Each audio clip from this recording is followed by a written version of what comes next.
Hello friends, आज हम एक बहुत अच्छी बात पर डिस्कस करेंगे जो इस लॉकडाउन के पीरियड में राहत देने वाली है। That is government of Bihar ने एक नोटिफिकेशन रिलीज़ किया है। हाँ दोस्तों, चारों तरफ इस निगेटिविटी के दिनों में कुछ पॉजिटिव चीज़ आ रही है। नगर विकास एवं आवास विभाग that is city development and housing department government of Bihar ने mechanical, electrical and civil engineers के लिए एक नोटिफिकेशन रिलीज़ किया है। तीनों के अलग अलग एग्ज़ाम्स होंगी, पर वैकेंसीज तीनों के लिए अलग अलग होंगी।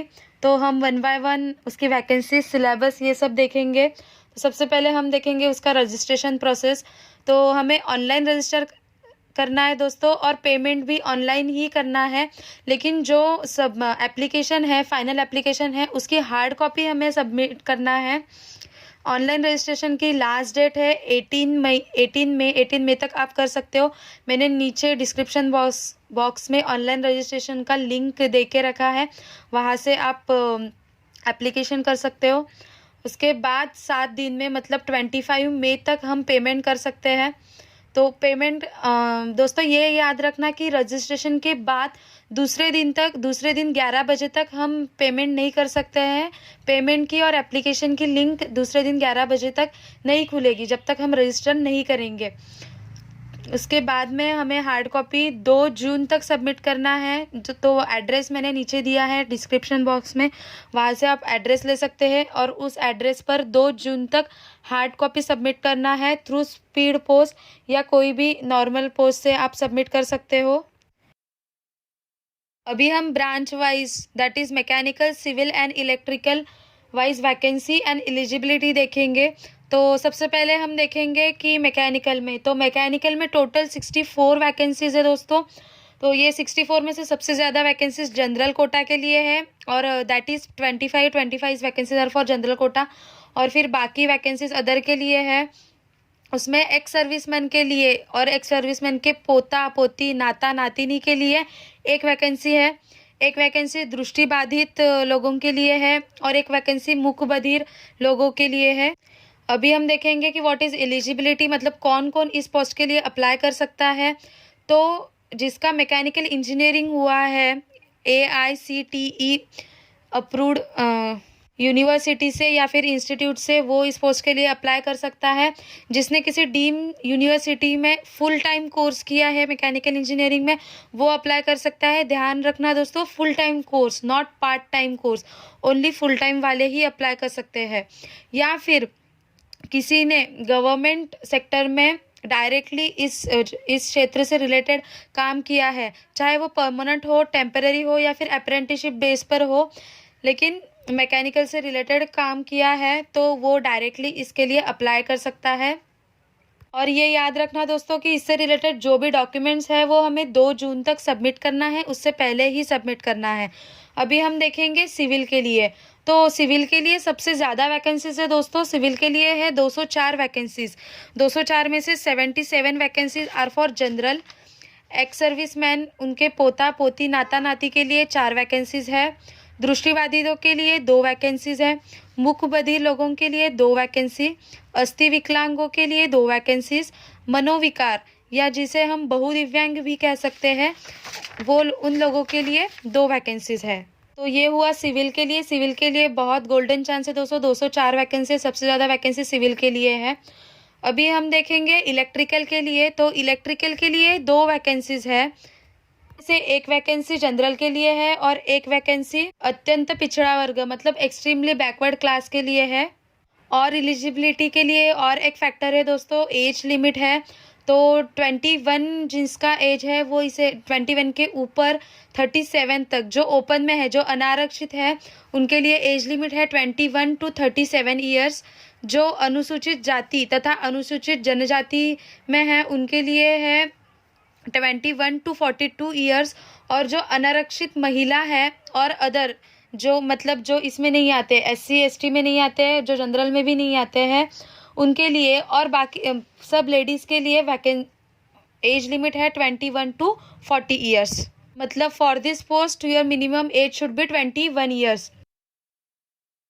अभी हम देखेंगे कि इसका एग्ज़ाम कैसा होगा, पेपर पैटर्न कैसा होगा। तो इस पेपर में 6 सेक्शन किए हैं दोस्तों इन्होंने, तो 6 सेक्शन में से 4 सेक्शन है और सबके लिए कंपलसरी है, सबको सॉल्व करना है, सबके लिए सेम हो गए। और जो 2 सेक्शन है वो ऑप्शनल रहेंगे, वो तीनों ब्रांचेस के लिए, मतलब सिविल, मैकेनिकल, इलेक्ट्रिकल के लिए अलग अलग होंगे, वो अपने अपने ब्रांच से रिलेटेड होंगे। तो हम सबसे पहले देखेंगे, पहले 4 कंपलसरी देखेंगे। और एक बात याद रखना दोस्तों कि इसमें जो है हर एक पेपर 100 मार्क्स का होगा, हर एक सेक्शन 100 मार्क्स का होगा। उसमें से जनरल कैटेगरी के लोगों के लिए 40 marks, 40% score is compulsory. Backward class के लिए, मतलब जो पिछड़ा वर्ग है, उनके लिए 36.5% marks are compulsory. Extremely backward class, मतलब जो ईबीसी में आते हैं, अत्यंत पिछड़ा वर्ग, उनके लिए 34% स्कोर इज कंपलसरी। और जो लोग SC ST मतलब अनुसूचित जाति जनजाति में आते हैं और लेडीज, इन लोगों के लिए 32% स्कोर इज कंपलसरी, मतलब मिनिमम उतना स्कोर हमारा होना ही चाहिए दोस्तों पेपर क्वालिफाई होने के लिए।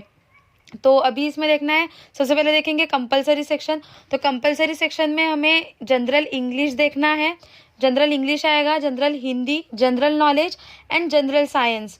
तो ये 4 सब्जेक्ट है, सबके लिए कॉमन है। इसमें और एक चीज़ ध्यान में रखना है दोस्तों कि जनरल इंजीनियरिंग और जनरल हिंदी जो है, इसमें हमको मिनिमम 30 मार्क्स लाना ही है, मतलब मिनिमम क्वालिफाइंग मार्क्स है। ये 2 सब्जेक्ट्स को क्वालिफाइंग सब्जेक्ट्स भी कहा है दोस्तों।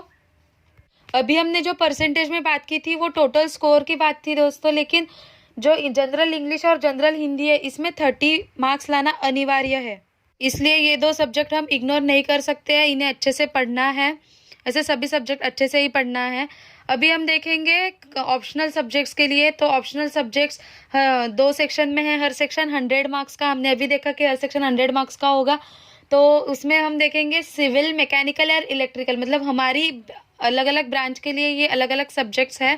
तो सिविल वाले सिविल का पेपर सेक्शन सॉल्व करेंगे, मैकेनिकल वाले मैकेनिकल का एंड इलेक्ट्रिकल वाले इलेक्ट्रिकल का। और दोस्तों ये याद रखना है कि जो हमने ये 40%, 36%, 34% मार्क्स देखे थे मिनिमम मार्क्स, तो these are minimum marks, these are not qualifying marks. मतलब इसके ऊपर आपको चाहिए, लेकिन according to vacancies, according to application ये स्कोर बढ़ भी सकता है, लेकिन मिनिमम इतने मार्क्स आपको चाहिए ही।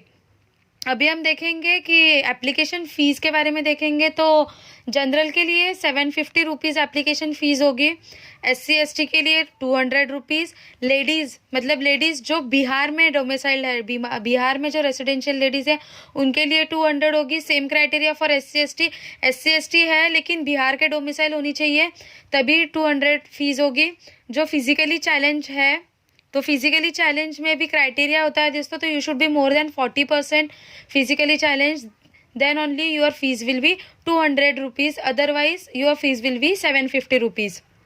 और एक बहुत इंपॉर्टेंट बात दोस्तों याद रखना कि कैंडिडेट जो रिजर्वेशन के थ्रू अप्लाई कर रहे हैं, किसी भी रिजर्वेशन के थ्रू, उनके पास सभी डॉक्यूमेंट होने चाहिए व्हाइल डूइंग एप्लीकेशन।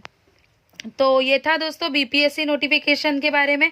आपकी कोई क्वेरीज होंगी, कोई सजेशंस होंगी, कोई रिक्वायरमेंट्स होगी, तो आप नीचे कमेंट बॉक्स में लिख सकते हैं। सिलेबस के बारे में तो हमने डिस्कस किया है, लेकिन और डिटेल में चाहिए होगा तो हम इसके लिए एक नेक्स्ट वीडियो बनाएंगे। और दोस्तों जो मैकेनिकल का सिलेबस है उसके लिए हम लेक्चर सीरीज़ रिलीज़ कर रहे हैं, तो आप वो लेक्चर ज़रूर देखिए, आपको मैकेनिकल के लिए उसका फ़ायदा होगा। रजिस्ट्रेशन के लिए नीचे लिंक दिया है, उस पर से आप रजिस्ट्रेशन कर सकते हैं। तो थैंक यू दोस्तों।